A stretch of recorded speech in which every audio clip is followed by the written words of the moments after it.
A Los Angeles hotel is being targeted by protesters for hosting a fundraiser supporting the Israel military forces. The fundraiser is held each year. Protesters say they're upset that the event is being held just weeks after the onslaught of Gaza civilians and days after new illegal settlement announcements in the West Bank.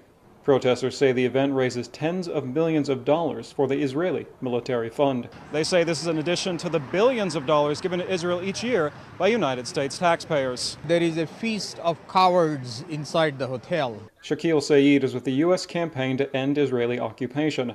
Saeed says the protest is meant to condemn the Israeli war machine and the people who support it. He says that he's encouraged that more people appear to be paying attention to the truth about Israel. Organizers of the fundraiser say the event helps to raise money for those serving in the military and for fallen soldiers. But protesters say they know where the money really goes and how it's being used. We know what they do with that. They've committed heinous war crimes. They're conducting a campaign of genocidal elimination, really, of the Palestinian life and lives and culture. They've been condemned as much by the UN and by most civilized countries. Alfred Lambremont Weber, who is a war crimes lawyer, who's joining us now via Skype from Vancouver. Mr. Weber, thanks a lot for joining us. And I wanted to ask you firstly, is Israel correct when it says that this vote is a meaningless mechanical vote? Well, no. In fact, it is Israel that is losing its credibility under international law. Because if we go back, it was Iran and Egypt that first proposed the Middle East nuclear-free zone in 1974. And this is an ongoing treaty effort that is part of 8 nuclear-free zones around the world. And there was to have been on December 15th in Helsinki an ongoing treaty, which is a direct line from the proposal by Iran and Egypt from 1974 forward, to carry forward this effort. And so that the UN vote 174 to 6 goes back to 1974. So it's a perfectly logical vote that has a long logistics in it, and that is part of 8 nuclear-free zone treaties worldwide. Israel's response is part of a policy that they adopted that's called studied ambiguity. They call it amimut, studied ambiguity, which means they're trying to fake out the world. But the problem is that they're running up against international law now, and they cannot fake out the world because the people who voted, there were only 6 votes against this resolution. Israel, the United States, and Canada. Canada has gone into the pocket of Israel, and then Micronesia, Palau, and one other state. These are Pacific states that the United States bombed with hydrogen bombs during H-bomb testing. They are states that have been decimated by H-bomb testing. So there's an enormous irony there. And what one can only hope now that the force of international law here, of the Nuclear Non-Proliferation Treaty, of the IAEA, of the Middle East nuclear-free zone, which was first proposed in 1974 by Iran and by Egypt. So we're talking about something that has almost 40 years going forward, that these successive votes by overwhelming majorities. Operation Pillar of Cloud that Israel has carried out in Gaza is over now. Both Israel and Hamas are claiming victory. Who do you think is the winner? I don't think Israel is the winner. Of public opinion internationally in the region, it lost heavily. Nobody likes to see advanced military aircraft bombing civilian to attack others, especially civilians. The fact that one side commits occasional acts of terrorism does not justify state terrorism. Hamas is an organization that doesn't have much of a military capacity. Many people actually say that Israel, back in 2008, 2009, and also this time, if it really wanted to, could have squeezed Hamas out of Palestine, but it didn't do so. Why? Well, I think Israel did attempt to use violence in the earlier caste-led operation. It did, that was at the very end of 2008, as there was a change of administrations going on in Washington. It's interesting, this war also happened around the U.S. election time. Exactly. But Israel failed. And the reason it failed is that the strategy is wrong. You cannot bomb people into peaceful coexistence. It just does not work. Well, I suspect that the timing in this case was dictated by the Israeli election. It's very popular in Israel to kill lots of Palestinians in Gaza. And Hamas is seen as a monster. And so a war against Hamas wins votes.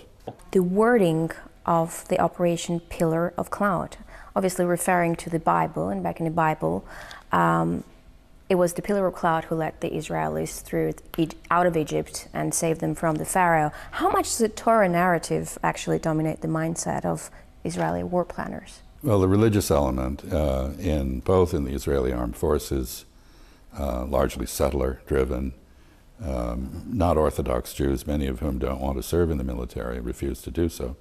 But the religious complexion of the Israeli Defense Forces is steadily increased. So religion is now very much bound up with its operations. The language of some rabbis during caste-led was simply hair-raising in terms of evoking Old Testament images of genocide against non-Jews. I think also it's true that this use of language reflects the fact that the Israeli-Palestinian struggle, which began as a sort of struggle between two competing nationalisms and became a struggle between Arabs and Israelis, has now become a struggle between Jews and Muslims. In the Western media, though, the Operation Pillar of Cloud was renamed Pillar of Defense. Oh, I suppose it sounds less alarming. Defense is a good thing, isn't it? Attacking people behind a cloud perhaps maybe isn't. Evoking memories of Old Testament violence raises questions, perhaps, in the broader world. So this is a sort of typical example of what the Israelis call hasbara, which is control of narrative and propaganda. Due to pressure, what you've called the Israeli lobby in the United States, you've precised later on that it's actually more correct to call it the Likud lobby, or the lobby of the right wing in Israel. What exactly do you mean by that definition? Well, I think if you look at the American Jewish community, from which the activists in the Israel lobby are drawn, there is a large passive support for Israel among Christian fundamentalists, but they are not active, generally speaking. The activists come from a very limited segment, about 4% of the American Jewish community, and these are people who are strong supporters of the extreme right wing in Israel. There's another very interesting instance that you describe. I'm going to read out a quote of yours. You were being told by a senior Israeli official, "Thank you for what you did for Israel. What job in President Bush's administration do you want?" How exactly does that work? I mean, can a foreign power actually influence staffing of national security positions in the U.S. government?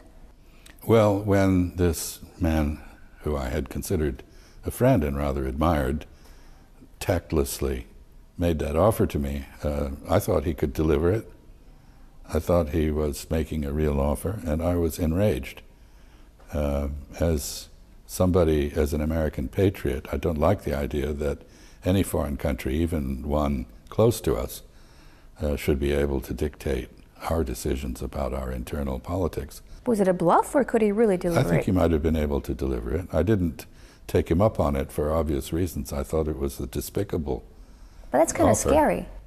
It is a little scary, yes. But you see, there is, again, a narrative, which is that Israeli interests and American interests are identical. Israeli values and American values are identical. Neither is true if you examine it. But then Israeli narrative would be nothing without American backing. Yes, America is a wonderful echo chamber for Israel because our relations are so intimate. We are so much in contact with each other, and the American media are so amenable to spreading the Israeli line, the narrative. And the American media are enormously influential internationally, and so this takes what might be a rather small voice from Israel and magnifies, well, I don't think there is an Arab lobby. I think it is a fiction of the Israel lobby's imagination, or perhaps a sort of construct they have created because you needed to have an enemy. So why isn't there an Arab lobby? Well, there's lots of reasons for that. We have a significant Arab American population, which potentially could produce a lobby, but it's divided as the Arabs themselves are. So there's no domestic base that could focus the energy of this voting bloc in one direction.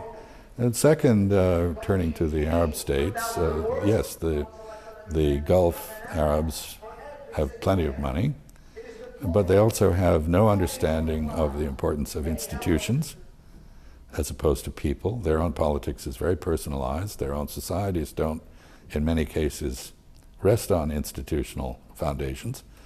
They don't have a habit of sustained effort on anything. They are more likely to do something short-term. They like the sprint rather than the marathon that is required in this arena. And probably many of them consider it improper to, in effect, buy votes.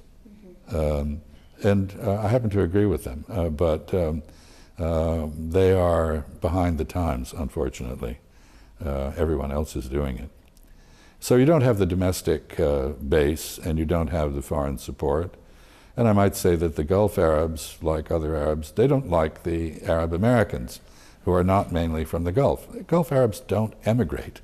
There are no Saudi Americans to speak of. There are no Qatari Americans to speak of. There are no Emirati Americans to speak of. Well, they come to study in States and then go back to their countries. They come countries. and study, and they maybe have a vacation home, and they enjoy the United States as a visitor, but they don't emigrate. The rights organization says an Israeli airstrike targeted a home in Gaza, killing 12 Palestinians, including women and children. It says Israeli forces dropped a large bomb on the building. The attack was the deadliest during the war that ended. Fear, what's going to make this condemnation different from Human Rights Watch? 2008, Operation Cast Lead, the UN followed that up with this investigation. It actually came out and said that Israel committed war crimes, but really nothing occurred. Well, indeed, that is an accurate and cynical reading of what happened.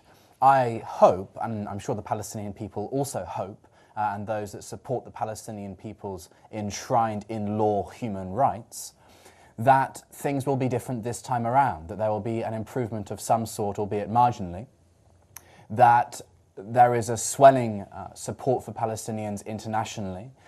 There is a growing international solidarity movement, as well as most of the world supporting the Palestinian people's rights now and historically at the United Nations.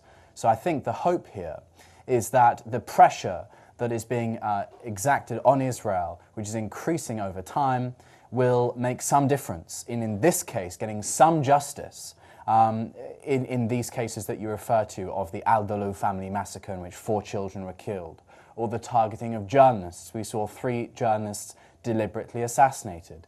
We saw suspicious weapons during the 8-day assault. And also, Israel actually just broke the ceasefire as well. So really you can choose, go around the Gaza Strip to any town in Gaza, and you can find numerous cases that you could take to the International Criminal Court if you're an investigator. We just hope that they come quickly.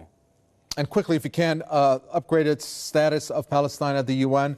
Do you think there's going to be a decision made by perhaps the PA to take Israel to the ICC? Yes, this is obviously within the Palestinian will and in the Palestinian interest to escalate particular cases, for example, the potential assassination of Yasser Arafat, and take that to the ICC. We're yet to see whether or not any pressure is applied on the PA to stop them from doing that, be it from Israel or be it from the United States. Thank you very much there. Harry Fear there talking to us from Gaza.